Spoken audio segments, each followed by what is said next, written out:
일반적으로 장마는 6월 중순 남부에서 시작해서 7월 하순 초반에 중부에서 끝납니다.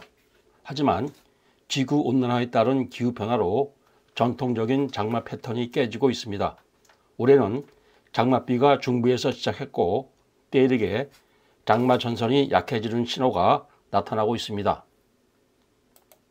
6월 24일 화요일 21시 500헥토파스칼 일기도를 통해서 동아시아의 기업 구도를 보겠습니다.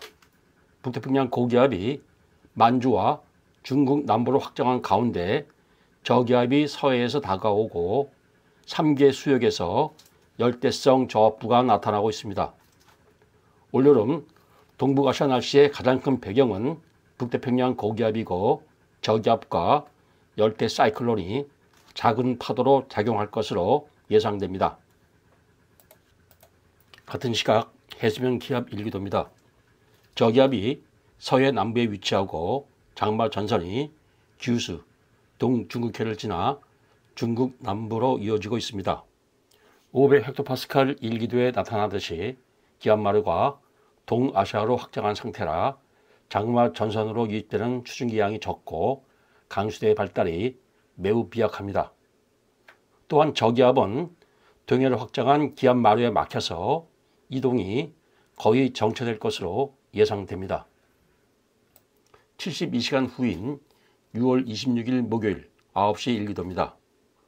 동해 중부에 위치한 저기압에서 전선이 이어지고 있으나 수증기 공급 부족으로 장마 전선은 여전히 약한 상태입니다. 이 기간 중 저기압 이동이 정체되어 흐리고 비가 오겠지만 강수량이 적을 것으로 예상됩니다. 중국에서 전선을 동반한 저기압이 다가오나 기압마르가 확장하기 때문에 장맛비 수준의 강수량을 기대하기 어렵습니다. 이러한 추세가 금주는 물론 내주까지 이어져서 흐리고 비 오는 날이 많겠지만 강수량이 많지 않을 것으로 예상됩니다. 내주 말까지 예상되는 강수량을 지역별로 안배해서 살펴보겠습니다. 서울은 내주 말까지 거의 매일 비가 내리겠으나 6월 25일만 강수량이 30mm 정도이고 그 외 날은 장맛비다운 비는 예상되지 않습니다. 남동부에 위치한 부산은 6월 25일 비가 10mm 정도 예상되나 내주까지 비가 거의 내리지 않을 것으로 예상됩니다.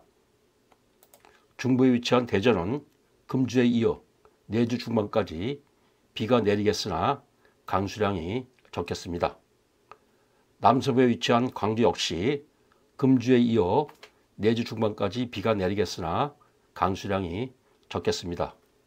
이상 4개 도시를 살펴본 결과 내주까지 강수량은 평년 대비 적겠고 남동부로 갈수록 강수 일수와 강수량이 더 적어질 것으로 예상됩니다. 올 장마는 전통적인 패턴과 전혀 다른 방향으로 진행되고 있고 그 배경에는 때이르게 동아시아로 확장하는 북태평양 고기압이 있습니다. 6월 25일부터 6월 30일까지 예상되는 5일 평균 500헥토파스칼 지오포텐셜 고도 일기도입니다. 일본 남쪽 해상에 중심을 둔 고기압이 동북아시아를 거쳐 시베리아 중부로 확장할 것으로 예상됩니다. 이와 같이 6월 하순 북태평양 고기압이 때이르게 발달하는 배경은 무엇일까요? 모든 기상 요소가 그러하듯이 북태평양 고기압도 기후 선행 요소에 의해서 영향을 받습니다. 지난 동영상에서 소개한 통계 분석 방법에서 몇 가지 기후 요소를 소개했는데 그 중에서 2가지 요소가 북태평양 고기압과 가장 연관성이 큽니다. 첫 번째, 북태평양 수온 분포입니다.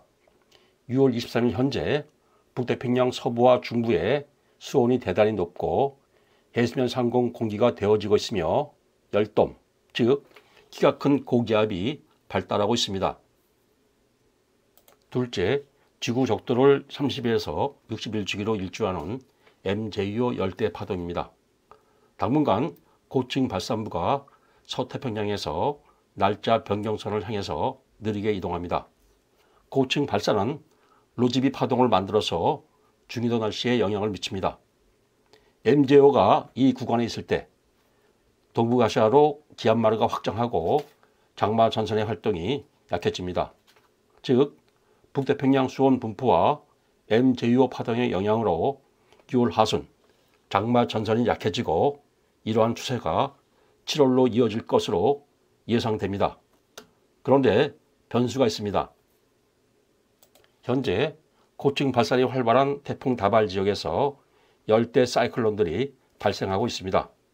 6월 24일 일본 남쪽 해상에 2호 태풍 세팟, 남중국해에 열대요란 96W가 위치하고 있습니다. 세팟은 일본 남쪽 해상을 지나 태평양으로 이동하기 때문에 우리나라 날씨에 거의 영향을 미치지 않습니다. 반면 96W는 열대 사이클론으로 발달해서 중국 남동 해안에 상륙할 것으로 예상됩니다. 6월 18일 토요일 해수면 기압 1기도입니다. 96W가 발달한 열대 사이클론은 중국 남부 내륙에서 소멸되나 많은 열대 수증기를 남기고 중국 남동부에서 폭우가 예상됩니다. 이 수증기가 고기압 가장자리를 따라서 서해를 향해서 이동합니다. 하지만 동북아시아로 확장한 고기압 마루에 막혀서 금주에 이어 내주까지 장맛비다운 비는 기대하기 어렵습니다. 당분간 태풍 다발 지역에서 고층 발산이 활발하겠고 열대 사이클론이 계속 발달할 것으로 예상됩니다.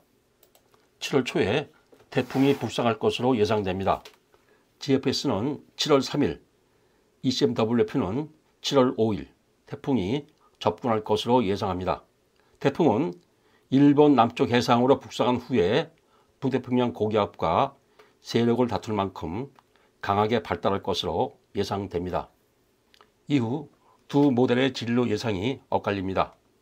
GFS는 7월 7일 태풍이 북태평양 고기압을 밀어내면서 일본 남쪽 해상을 따라서 이동할 것으로 예상합니다. 반면 ECMWF는 태풍이 북태평양 고기압에 밀려서 동해로 북상할 것으로 예상합니다. 또한 두 모델 모두 열대 사이클론이 뒤이어 발생할 것으로 예상합니다. 동영상 내용을 요약하겠습니다. 금주에 이어 내주 말까지 영남 지역과 같이 남동부에서는 강수 일수와 강수량이 평년 대비 매우 적겠습니다. 수도권같이 북서부 지역으로 갈수록 비가 자주 오겠으나 강수량은 평년 대비 역시 적겠습니다. 7월에도 장마 전선이 약하겠지만 태풍이 변수로 작용할 것으로 예상됩니다. 다음번 동영상에서는 장마를 포함해서 7월 날씨를 전망하겠습니다.